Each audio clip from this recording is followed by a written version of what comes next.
Racist rich woman bullies the wrong black janitor. He teaches her a lesson. Sophia Prescott was the kind of woman everyone on 7th Avenue knew. But not for the reasons you'd hope to be remembered. Born into wealth in Greenwich, Connecticut, Sophia had lived her entire life believing the world revolved around her whims. Her father was a celebrated hedge fund manager, and her mother was a high society philanthropist whose charity galas graced the pages of fashion magazines. Sophia's childhood was a series of private jets, exclusive boarding schools, and exotic vacations. By the time she hit 28, she had secured a position as the senior director of public relations at a prestigious Manhattan firm, not through merit, but through her family's extensive network. Her looks, sharp tongue, and polished manners masked a profound lack of empathy for anyone who didn't meet her standards of success. But on a rainy Monday morning, her world began to intersect with someone she would have never deemed worth a second glance: James Carter.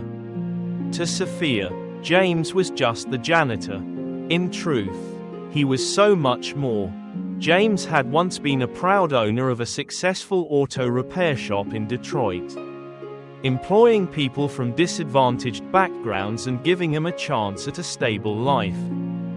However, when the 2008 financial crisis hit, James lost everything: his shop, his home, and even his wife, who left under the strain of their shattered dreams. Now 45, James had moved to New York, working as a janitor in a midtown office building to make ends meet and provide for his teenage daughter, Mia, who was attending college back in Michigan. Despite the struggles, James carried himself with quiet dignity. He didn't let the hardships strip him of his optimism or his deeply rooted belief that treating people with kindness was the cornerstone of character. That Monday morning, Sophia entered the building in a flurry of designer heels and irritation. Rain had soaked the hem of her cashmere coat, and her umbrella had been rendered useless by a sudden gust of wind. She stomped through the lobby, her expression sour, only to find James mopping up a puddle in front of the elevators. "You've got to be kidding me," she snapped, her voice cutting through the buzz of the morning crowd. "I don't have time for this." James looked up from his task, his calm brown eyes meeting her icy blue gaze. "Good morning, Mom," he said evenly. "I'll be done in just a moment." "Just a moment?" Sophia scoffed, loud enough for those nearby to turn their heads. "Some of us have real jobs to get to." The murmur of onlookers added an uncomfortable layer to the exchange. But James remained composed. He moved his mop aside and gestured politely for her to pass. She walked away, muttering under her breath about incompetence. This encounter, while seemingly trivial, was the spark for what would unfold in the weeks to come. Sophia began to notice James more frequently, not because she cared, but because she saw him as an easy target. Her jabs became more frequent, her tone more cutting, from deliberately spilling coffee near his workstation to leaving sarcastic sticky notes on her desk. Sophia seemed intent on making his life as difficult as possible. What she didn't realize was that others in the office were taking note, and their respect for her was quietly eroding. Meanwhile, James's unflappable demeanor in the face of her cruelty was beginning to win admiration from those who worked around him. By the time the first major confrontation happened, the tension between them had become the undercurrent of office gossip. But the drama was just beginning, and the lessons to be learned were still far from being understood by Sophia, or anyone else watching. The tension between Sophia Prescott and James Carter reached its boiling point during an important client meeting on a Wednesday afternoon. Sophia had spent weeks preparing for the presentation, not because of passion for the work but because this meeting was the last stepping stone toward her ultimate goal: a promotion to Vice President of Public Relations. Her main competitor for the role, Claire Jennings, was everything Sophia pretended to be: genuine, compassionate, and respected by her peers. Sophia knew Claire's kindness gave her an edge, so she decided to take a more aggressive approach. In her mind, there was no room for subtlety in the corporate jungle. That was the day she hatched a plan to not only humiliate Claire but also drag James into the spotlight in the worst way possible. The meeting was scheduled for 2 p.m. in the sleek glass-walled boardroom overlooking Central Park. High-profile clients from a global tech firm were attending, and the stakes couldn't have been higher. 10 minutes before the meeting started, Sophia accidentally knocked over a large cup of iced coffee right outside the conference room. She smirked as she glanced at her watch. Right on time. As expected, James was called to clean up the spill, dressed in his neatly pressed uniform. He arrived promptly with his mop and bucket. While James worked quietly, Sophia stood near the entrance, chatting loudly with the clients. "I apologize for the disruption," she said with a saccharine smile. "We run such a professional operation here. But I guess every office has its quirks." The clients exchanged awkward glances, sensing the condescension in her tone. Claire, already seated in the room, observed the scene with growing discomfort.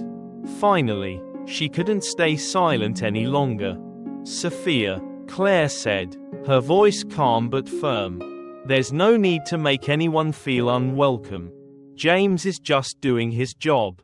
Sophia's smile hardened as she turned toward Claire.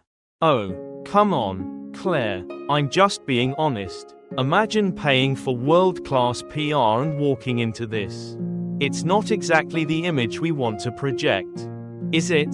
The room fell silent. James straightened, his mop still in hand, and looked directly at Sophia.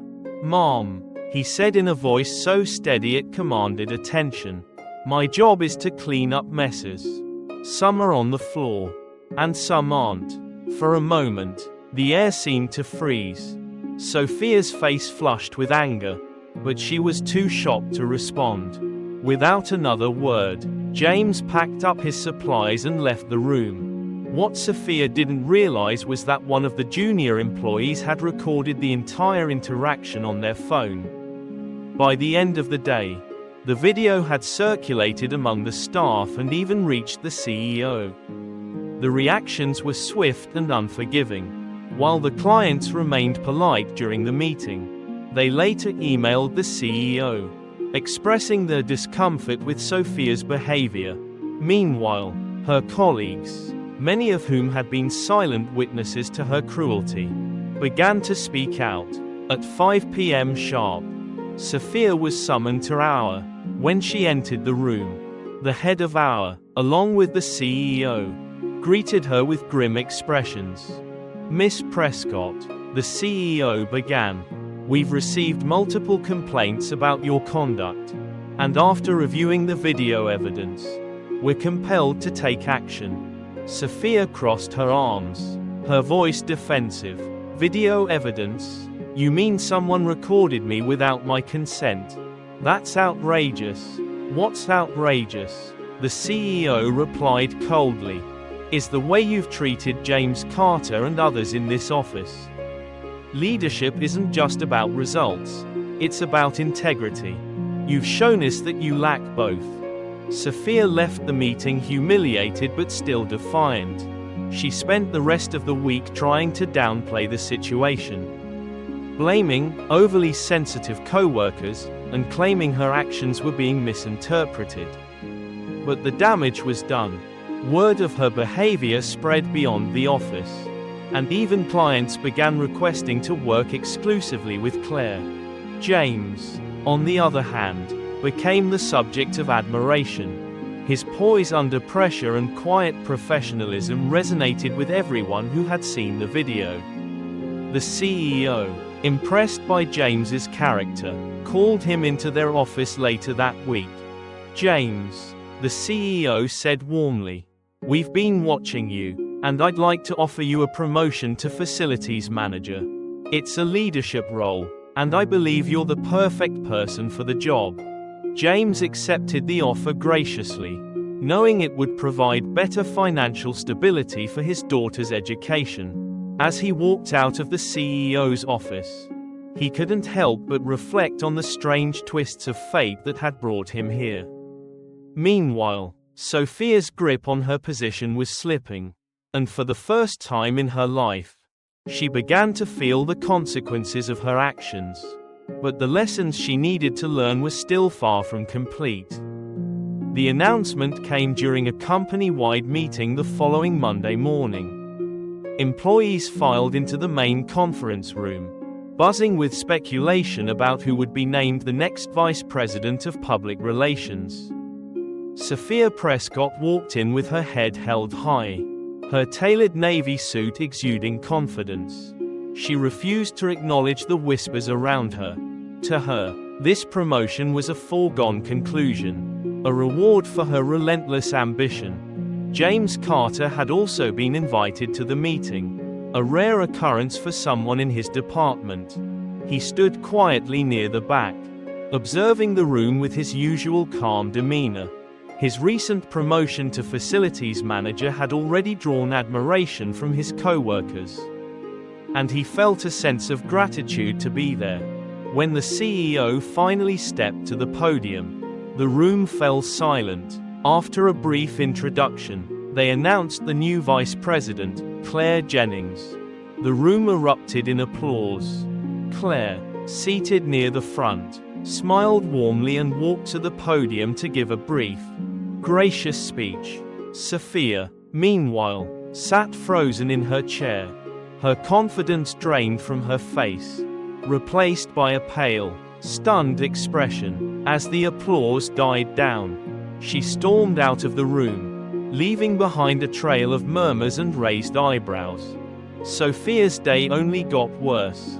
Later that afternoon, she barged into the CEO's office, demanding an explanation. "This is outrageous," she shouted. "I've worked harder than anyone in this company, and you're giving the promotion to Claire.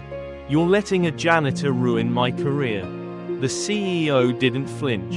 "Miss Prescott," they replied icily, "your career was ruined the moment you decided to treat others with disrespect. Leadership isn't about stepping on people to get ahead, it's about lifting them up." James Carter has shown more professionalism and integrity than you ever have. If you can't treat people with respect, you don't belong here. Sophia left the office humiliated. By the end of the week, she had submitted her resignation, but it wasn't by choice. Word of her behavior had spread throughout the industry, and job offers were nowhere to be found. She spent her days scrolling through LinkedIn and rethinking her life, but the sting of failure and her own actions weighed heavily on her. For James, however, life was improving. His promotion had not only given him financial stability but also an opportunity to mentor others in the workplace. He started a new initiative within the company to provide career growth opportunities for employees in entry-level positions, ensuring that hard work and talent didn't go unnoticed. James's impact wasn't limited to the office. With his daughter Mia now thriving in college, he used his newfound resources to launch a community scholarship fund for underprivileged students in his old Detroit neighborhood. The first fundraiser gala for the initiative was a resounding success, with Claire delivering a heartfelt speech about James's resilience and leadership. One crisp autumn evening, as James was leaving the office, he saw Sophia sitting on a bench outside, her phone clutched in her hands. She looked different, less polished, more vulnerable. For a moment, he considered walking past, but then he remembered his own struggles and the importance of second chances. "Miss Prescott," he said, his voice gentle but firm.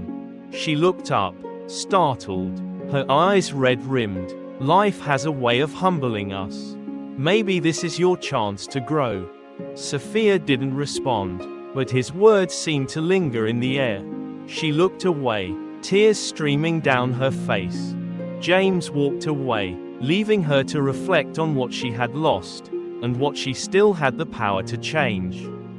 Months later, James's scholarship fund had changed countless lives, and his leadership had become an inspiration within the company. Meanwhile, Sophia, though no longer working in the corporate world, had begun volunteering at a local charity. For the first time, she was beginning to understand the value of humility and kindness. The story of James Carter and Sophia Prescott became a quiet legend in the office. A reminder to everyone that success is not just about ambition but about how you treat the people around you. As James always said, life has a way of teaching us that how we treat others ultimately defines who we are. In the end, this story reminds us of one simple truth: how we treat others defines who we truly are. Sophia Prescott's arrogance and lack of empathy cost her everything she once thought mattered, while James Carter's humility and kindness elevated not only his own life but also the lives of those around him. Life has a way of humbling even the proudest among us and teaching the most valuable lessons in the hardest ways. But the choice is always ours. Will we choose cruelty?